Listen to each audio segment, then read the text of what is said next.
everyone, welcome back to East Coast Haunts. I'm MK. And I'm Sam. And this week, we're going to jump right into it because we've got a very special two-part haunt episode for you. Coming your way. Yes. Sam, do you want to tell the people where we're going this week? Yes.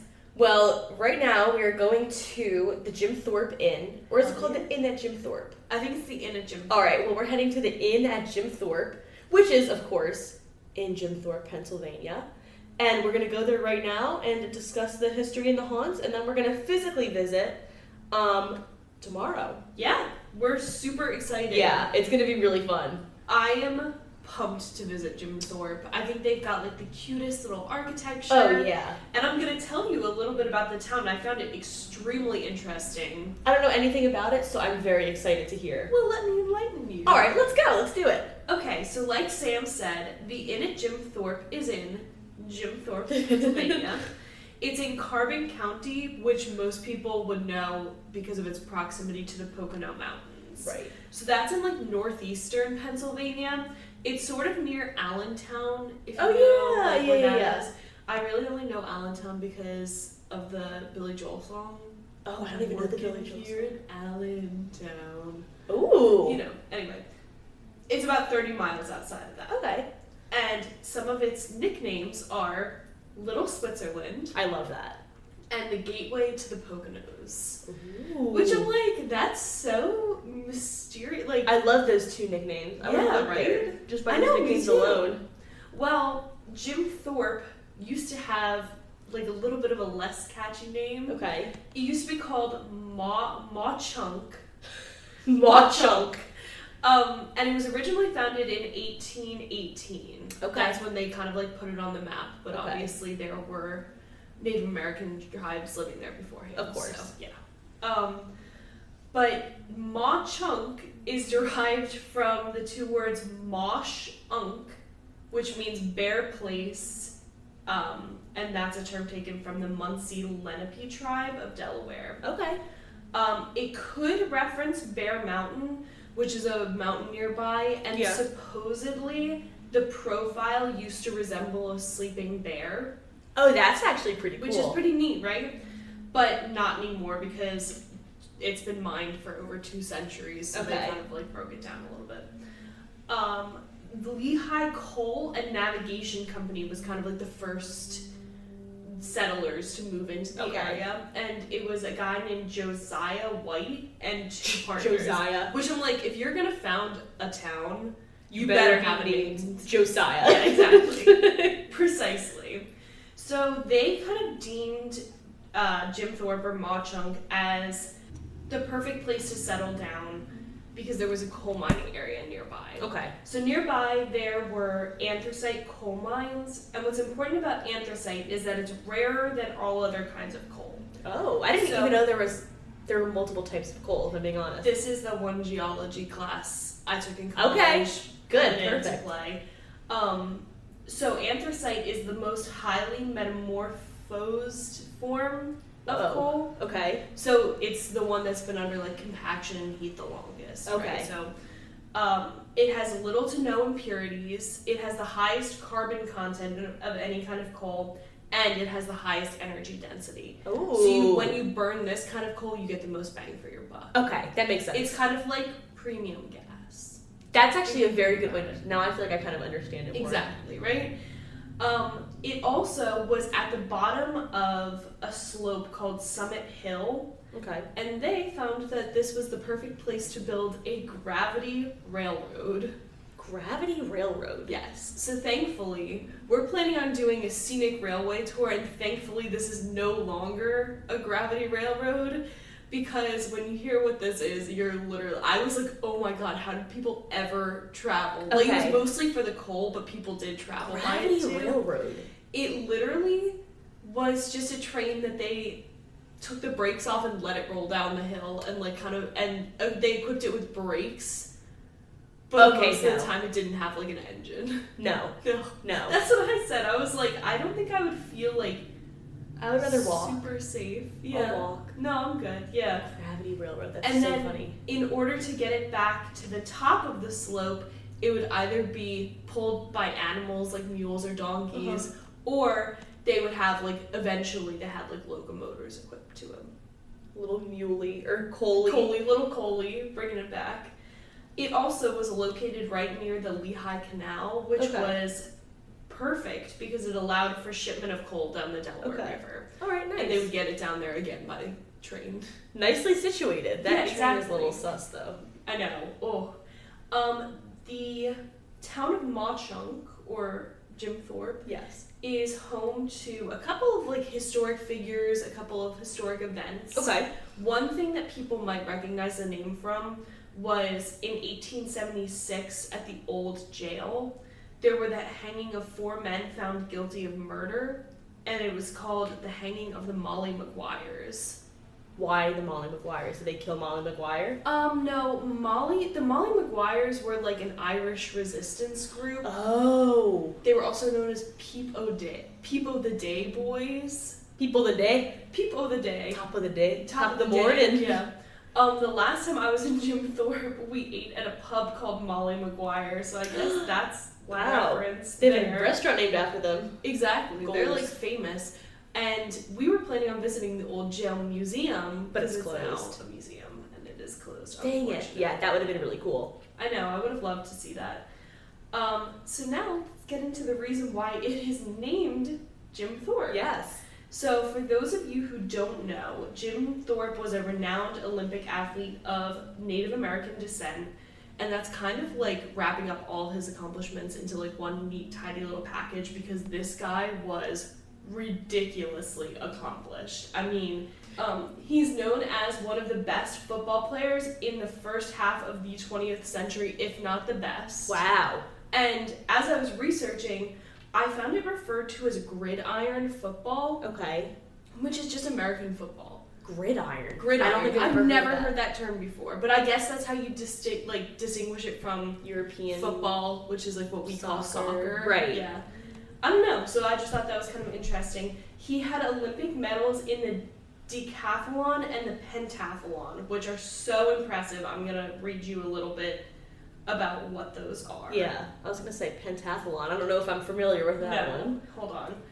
Okay, so in the pentathlon, it is a like variety of different sports. So it's fencing. Okay. Freestyle swimming, a 200-meter freestyle swim. Equestrian show jumping. Oh, this is so random. They don't even have anything to do with each other. No, and a combined event of pistol shooting and cross-country running.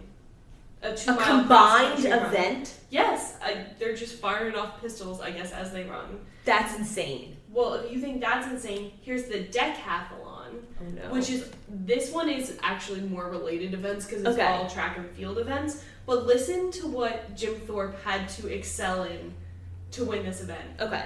There was a 100-meter race, so that's like a sprint. A 400-meter race, which is like a quarter of a mile. A 1,500-meter race, which is almost a mile. 110-meter hurdles, which are ridiculous. Long jump, high jump, shot put, discus throw, javelin throw, and pole vault. Is that 10? Yes, that's 10. Oh my 10 god! events. Okay, wow. Is that not crazy? And so I guess he was the best in all of them, like doing the. I wonder if he did them in a row, or like I wonder how that works. I think it takes course. I think it said over the course of a couple days. Course of 2 days. 2 days, okay. Which is still ridiculous. And if you think that that's a lot, he did not stop there. So he played for 3 national leagues in baseball. He played for an American professional football team. Okay. Then he also played for basketball teams, lacrosse teams, was a renowned swimmer and hockey player, and a renowned boxer. So, is there... I really can't think of any sport that he didn't play besides, like, badminton. Yeah. Like, it really sounds like he... Golf, perhaps? But you know what? Yeah, but was golf even a thing back then? Yeah, it's been around for a long time. It's been around since, like, the medieval times, though. But he really, he just seems like one of those people that's, like, good at, like, a jack of all trades. Yeah. Yeah. An athlete. But a master of all. The definition of, like, a true athlete. Yes. Yeah. So, Wow. unfortunately, he was subject to investigation in 1913, Okay. and it stripped him of his Olympic gold medals. What happened? They found out that he had been playing semi-professional baseball at the time of his Olympics, which would have disqualified him from the games. Why? I guess because it's like semi-professional and there's like no pro athletes, I would assume. Okay. That would be why.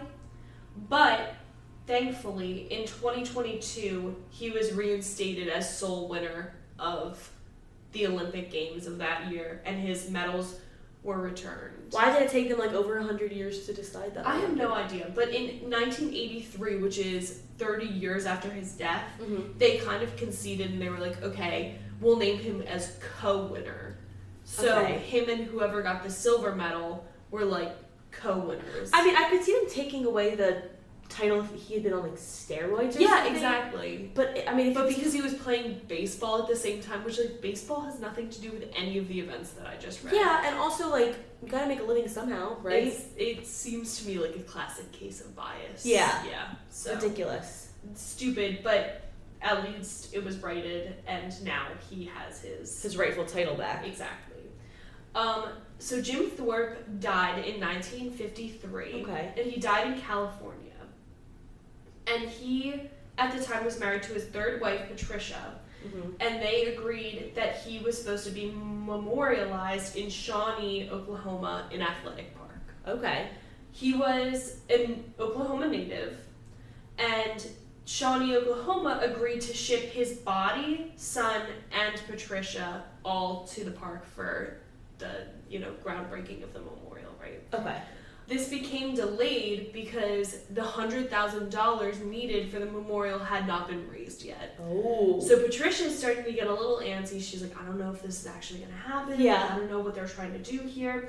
And then, to make things worse, the governor vetoed a bill that would have helped raise the rest of the funds. Well, also time's a ticking. Like the body's gonna. Well, I think at this point he had already been embalmed. It was just a matter of where to put his body. So Patricia freaks out a little bit because she doesn't want him to be buried in a potter's field. Okay. So she ships his body to Tulsa, Oklahoma. Okay. And they were just kind of waiting it out there, and then she heard that Mauchunk, this little town in Pennsylvania, was looking for a way to attract tourists. So she made a deal that they could have his body as long as they erected a memorial. No way. Yes. So this is how he ended up there? This is how he ended up there. So he had no association with this town before. Did he ever even visit this town? I don't think so. And now it's named after him. And now it's named after him. So his son, Jack, says that Patricia was purely motivated by money. Oh, and I'm assuming Jack is not the son of Patricia. No, I don't think so.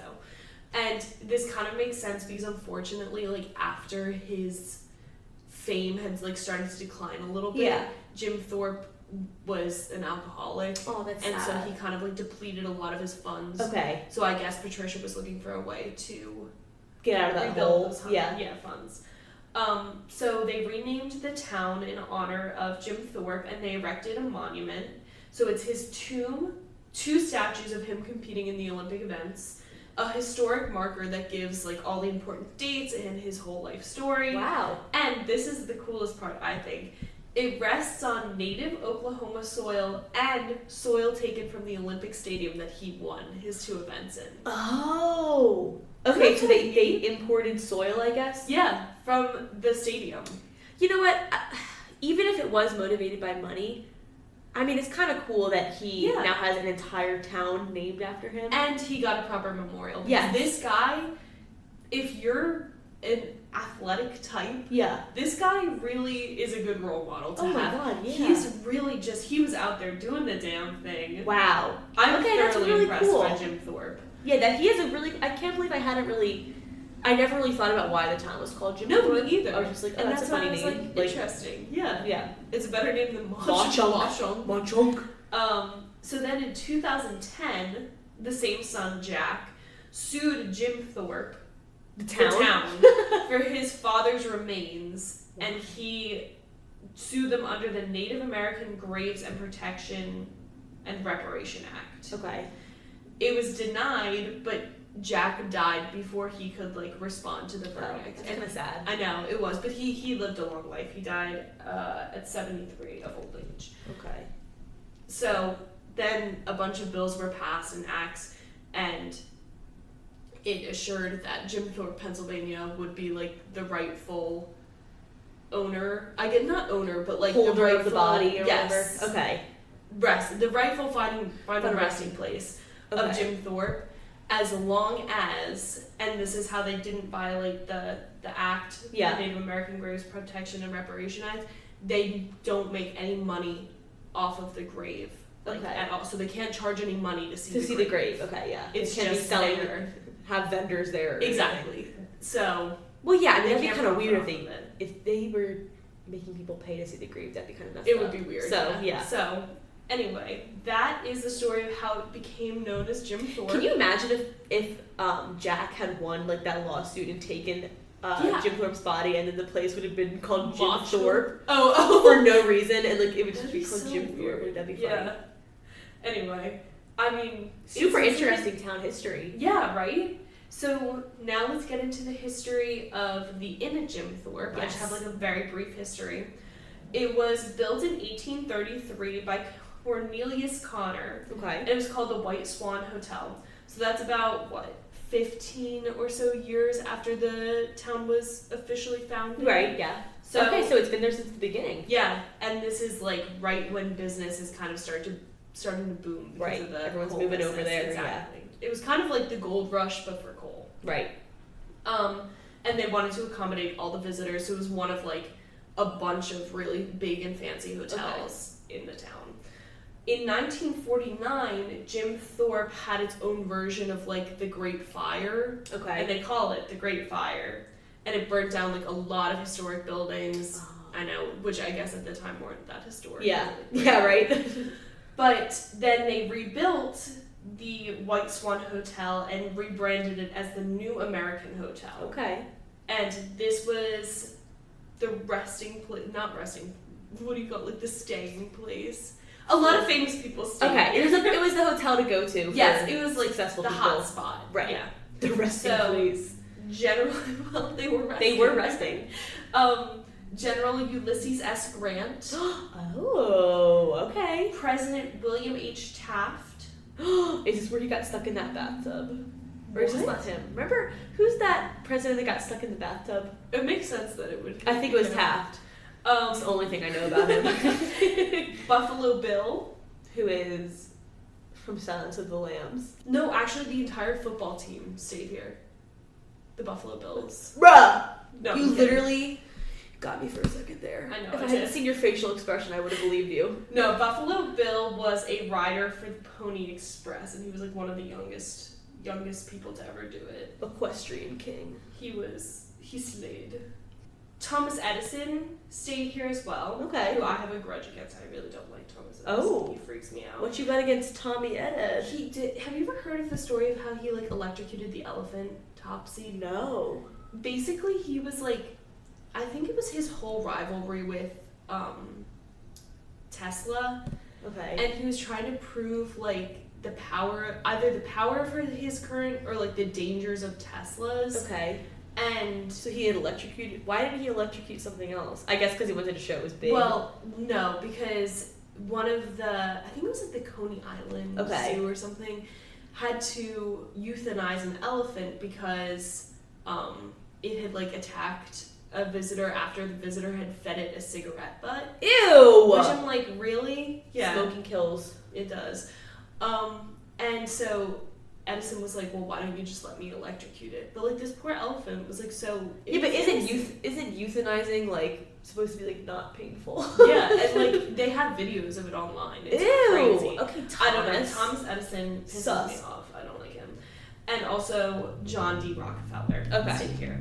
Wow. It fell into disrepair during the Great Depression. Okay, not surprising. So the 20s and the 30s. And then in 1988, so this was 30 years later, John Drury bought it and restored it Okay. and renamed it the Gym in Thorpe. Nope. The Gym in Thorpe. The Gym in Thorpe. The Inn at Gym Thorpe. Okay. His son is now the general manager. Wow, okay. 20 years later after that, which I guess would be 2008, Uh-huh. the Broadway Grill Opened. and it was restored to its former glory. And we will be dining at the Broadway Grill, Yes, if I'm we not will. mistaken. We sure will. And I'll quote this from their website, it is the gem of Jim Thorpe's very own Broadway. Of his Broadway. Broadway is I think their main street is called Okay. Broadway. Oh. Which is why it's the Broadway Bar and Grill. Oh, that makes sense. Also, for some reason, I thought you were talking about the actual man, Jim Thorpe. I was like, was he on Broadway too? Like, He really was. like, this man is a jack of all trades. Okay, yeah. So, Ooh. I have heard tale, though, that this place is haunted. That, you would be correct. Interesting. You would be quite correct, actually. Hit me with those haunts, All right. baby. So we know that the Inn at Jim Thorpe has been around for a while, long time. So there have been lots of famous guests. However, some guests have not left. Oh, They're no. still there. So we're going to be mostly talking about information I found on an episode of the television show Ghost Detectives, which you heard me watching. Yes. It's kind of hilarious. I not thoroughly really. enjoyed the intense background. The music, yeah. As I was doing my research. So let's get started with, we're just gonna go over the basics. I mean, there are lots of not basic haunts, but the things that you hear about with the lights turning off. Yeah. Haunts. So there is a spirit that is said to make the lights go on and off in different rooms. Interesting. The most haunted room is room 211. Ooh. We don't really know why, but it's just the most of the paranormal activity happens in 211, and I even saw some sources saying 210. So Okay, so I'm assuming they're probably adjoining rooms. yes, Yeah. and also kind of funny. On a website I was reading, it was saying that maybe Edison is the one who's making the lights go on and off. So, Oh my god. So people often report feeling nauseous and sweaty Ew. when they're at the hotel.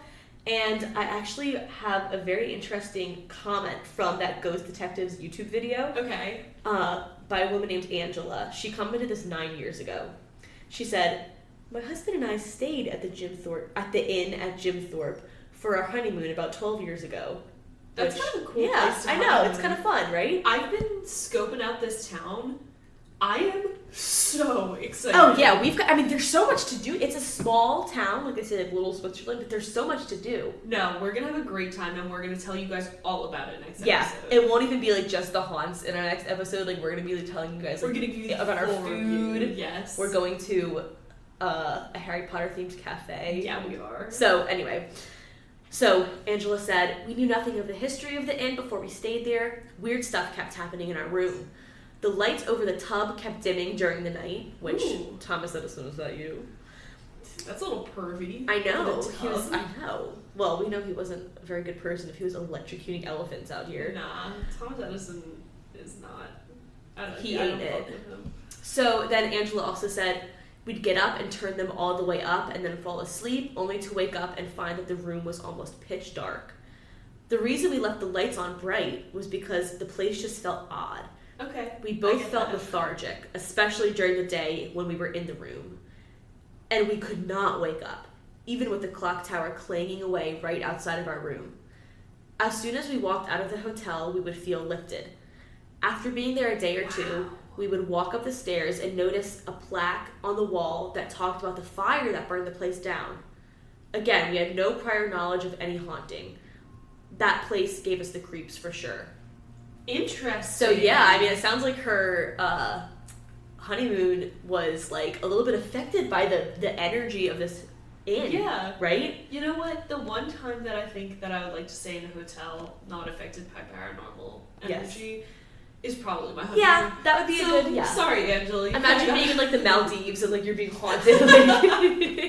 Bora Bora. Yeah. Just tropical ghosts. Well, it's definitely yeah, right. It's definitely interesting how they had no idea. It sounds like that this place was haunted until they stayed That's there, and they were like, actually "Wait, so what is funny. going on?" I know. I almost feel bad. Imagine being on your honeymoon, like, not being able to get out of bed, like... Just, like, laying there and being like, I know that it's time to get up. And, like, the clock tower is clanging outside. So, poor Angela. I hope she and her husband are still going strong. Perhaps they took a second honeymoon of some sort. Aw, Angela. So, I thought that was super interesting. But back to the Ghost Detectives episode. Yes. There was an employee, and she was saying she had worked at the inn for about 8 years. Ooh. And she had plenty of paranormal experiences, which I thought was interesting because in a lot of our past haunts, especially the ones like from a few months ago when we first started the podcast, a lot of employees would say stuff like, oh, like, I've never had a paranormal experience, right? Which we thought was like interesting. Yeah. But this woman said that she had plenty. And all the most notable experiences were in room 211. Interesting. I feel like it's always the second floor of the hotel. It does seem like it. Right? I feel like we had, what was it? The one in Salem, the Hawthorne Hotel. Yes. Was the second floor. Yeah, it was the second floor. Yeah, I don't know. I feel like there's a stigma around two, the second floor. I don't know what it is, but apparently 2 businessmen stayed in room 211 at separate times. And they would like often visit, I guess they had like business in Jim Thorpe, I don't know. I don't know their story. Emporium of Curious Goods. Yeah, exactly. I'm like, what? So 2 businessmen stayed there often, and they both separately told the exact same story to this employee. So they didn't know each other, they had no connection, but each of them came up to her at some point and said that they woke up and there was like an indentation in their bed next to them. See, I hate that. Yeah, and they were super freaked out, obviously, and both of them asked if their room could be changed because neither of them wanted to stay in 211. That's so fat. Like, no. That's so fat! I was going to say valid or fair. I literally thought that was like a new phrase or something, and I was like, okay, I guess she just like is more up to date with like the phrases than I'm like, that's so fat. No, that's so valid. It is. Yeah, it is valid, right? If I woke up and there was an indentation in my bed, I'm not kidding. I would start searching for a new apartment. Yeah, I would. Bruh, don't invite that energy in here. Sorry, I shouldn't put that out into the universe. So super creepy, very interesting. According to the Ghost Detectives episode, in room 211, there used to be an old dresser where towels would fly out of, which of course, like, we're picturing, like, towels, like, being, like, shoved across the room. But, like, I guess they would, like, the drawers would open and they would, like, kind of get, like, thrown across the room. I just thought it was funny. Yeah, that is kind of funny, actually. But then when they went to the room, when they went to room 211, they were like, oh, it's not here anymore. So I guess the dresser was removed. Maybe it was a different room. I moved to a different room. I don't know. They should have checked 210. Yeah, right? I'm like, I'm sure they didn't just throw it away if it's like... They got it blessed. Like that mirror at... Oh, yeah, the Gettysburg. Farnsworth. Yeah. Maybe they did, honestly. Interesting. And in the episode of Ghost Detectives, they were looking for a ghost named Madeline. And apparently she seemed to be... From the way they were talking... She seemed to be a younger woman who had a falling out with a man. Interesting. And was like heartbroken or something like that. Aww. So I know, classic recipe for a haunt. Yes. They say that there's a nurse who seems frustrated when you encounter her, and she's trying to care for a patient, and she's like in a bad mood, which I get it. Yeah. Especially being in the afterlife and still having to work, like, so annoying. Yeah, that's so brutal. So, some people say that they feel a touch on their shoulder, and then they look back and no one's there. You know, classic. Spooky, right? I hope that happens to us at the restaurant. I would love that. If I, like, turn around and there's no one there. And then it's like our waiter, like... Can I take your order? It's like, I've been standing here for 5 minutes. Also, people say that they wake up and chairs have been turned upside down. That's which is the interesting. one thing that I did hear about the Inn at Jim Thorpe. The one haunt that I did hear about was that chairs get turned over in the which is middle very of the night. specific. I'm like, I wonder what that means. I don't know. They did that again at the Hawthorne Hotel. They would like, turn over chairs and flip the tables. Like, does it mean like they don't want people to be sitting there? Like you're not welcome? I don't know. Maybe I'm thinking too deep into it. And also apparently they're some trying to get their attention. yeah, yeah, exactly. Like they're trying to do something that people will definitely notice. Yeah. Apparently the spirits also turn on the TV, which is funny. I get that. Yeah. Sometimes which, like, you just want to relax. That poor nurse is probably just trying to unwind after a long day. She wants of to watch work. some Property Brothers, like. For some HGTV. reason, I always watch HGTV or Property Brothers. More specifically when I'm in a hotel. I don't know what it is. There's something about a hotel that HGTV really hits. Must be turned on. Yes, I have different channels for different like locations. Yeah. Like when I'm at the gym, which is weird because you would think that I wouldn't be like Watching TV. Yeah, but if I'm running on the treadmill, Yeah. it's always got to be Food Network.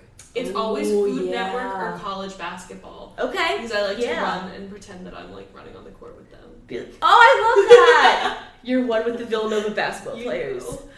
I also watch Impractical Jokers a lot when I'm in a hotel because it's always on. Impractical Jokers is such a good show.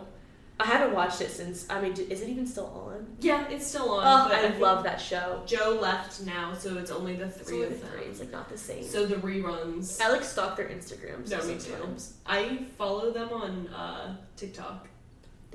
Who's your favorite Joker? Okay, this is controversial. I like Murr the best because he majored in musical theater. Did he really? Yes, or theater, I don't remember which. And everyone, like, I feel like he's just, like, people, like, don't give him the credit. He's like the Kevin Jonas. Like, people don't give him credit, but he's, like, I think he's hilarious. You know, he is really And I think funny. he's so, like, adorable. Like, I just really like him. He is cute. Okay, who's yours? Mine's Q. Okay. I love him. Q, for some reason, is, like, my least favorite. Really? Not that I dislike him. I just thought. Yeah, no, Q is funny, though. I love Q. I love all of them. They're I so do too. cute. They They're all so make me cute. laugh. Anyway, sorry, a little tangent. So, yeah, like I said, 210 and 211 are a little bit sus. There was one really interesting story. A person who was in room 210 woke up in the middle of the night and smelled an overwhelming sensation of, like, a fire. Like, that her room was on fire. Oh, God. Really weird, right? Yes. It only lasted a few seconds, but the guest said that she and her husband kept waking up in the middle of the night, like every night that they stayed there, and they felt like they were being touched by someone or something, and that's why they kept waking up. See, there's something very sinister about being woken up out of a sound sleep. Yes. Yeah. And even when it's like when you're waking up because you feel like you're falling or something, like that's scary enough, but having like an outside source waking you up and then you wake up and there's nothing there. No. Even last night, I had like a nightmare, and I woke up crying. Oh, you did? I did, because... Oh, I feel bad. No, it's okay.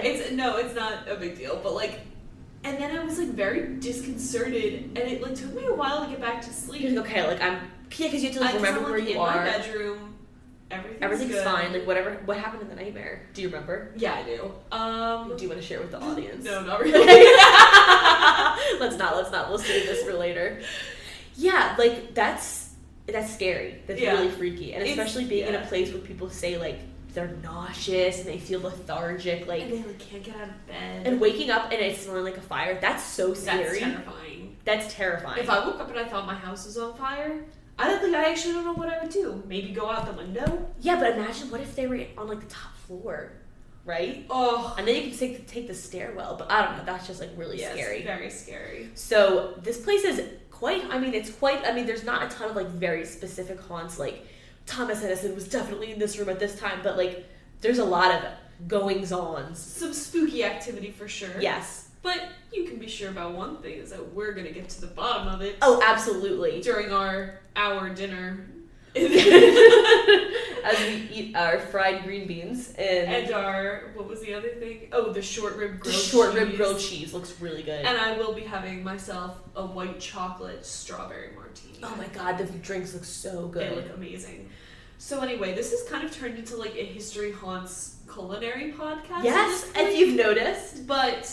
You know, we just really like food. It's a great little and all bridging the gap between history and haunts. Yes, all the haunts like have restaurants. It seems like they're little tourist attractions. We can't help it. We can't not mention the food, you guys. And tomorrow, also, when we're in Jim Thorpe, we're going to be going, like you mentioned this before, but like the Emporium of Curious Goods. Yes, And we're so excited. Because apparently they have like real artifacts from Ed and Lorraine Warren. Which is terrifying. I was I'm like, we're so not bringing that excited. back to our apartment. We'll see. If you bring something back from Ed and Lorraine, don't tell me. I don't want to know. But we'll take lots of pictures and we will update you guys next time. Yes, we're so excited. All right, we will talk to you very soon. And thanks for listening. Yeah. TTYL XOX.